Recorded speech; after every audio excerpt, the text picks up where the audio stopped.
จากไปไม่ลาสักคำอยากแค่ขอสบตาเธออีกครั้งที่เธอไปฉันยอมเด็ดปล่อยพอใจ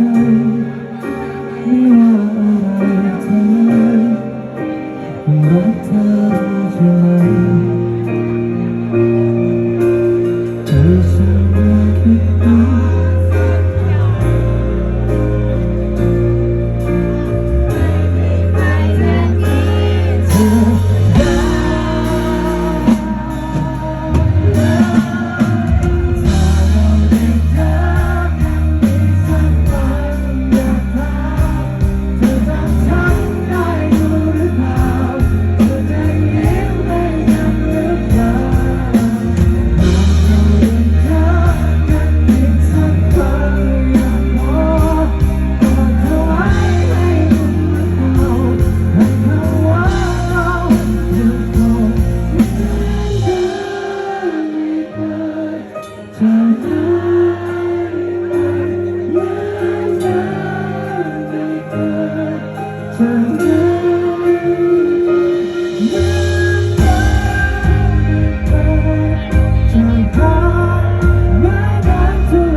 ทุกชิ้น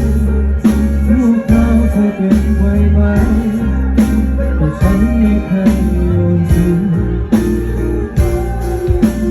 สิ่งที่ดีไม่เคยหายไปเธอเคยลองนึกถึงมันว่า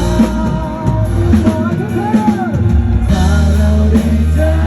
กันอีกสักครั้งเธอจำฉันได้อยู่หรือเปล่าเธอจะยิ้มให้กันหรือเปล่าหากเราได้เจอกันอีกสักครั้งอย่าขอกอดเธอไว้ให้เราให้คำว่าเรายังคงเดิน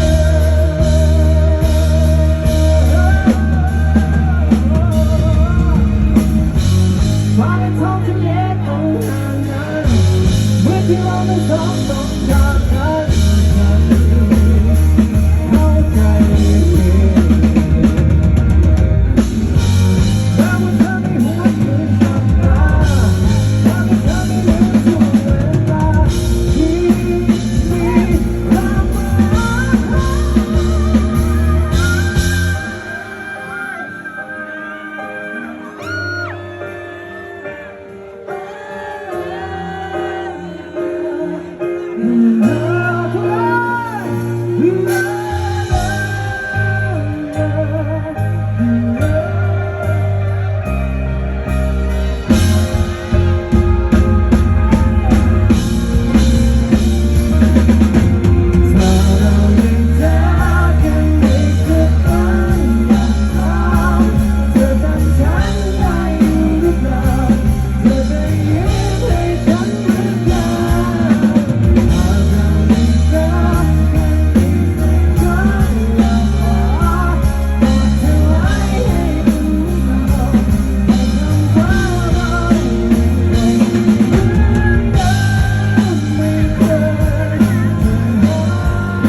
ผมมือกับตัวเองหน่อยแล้ว1 ทีแล้วมัดกันต่อเลยไหม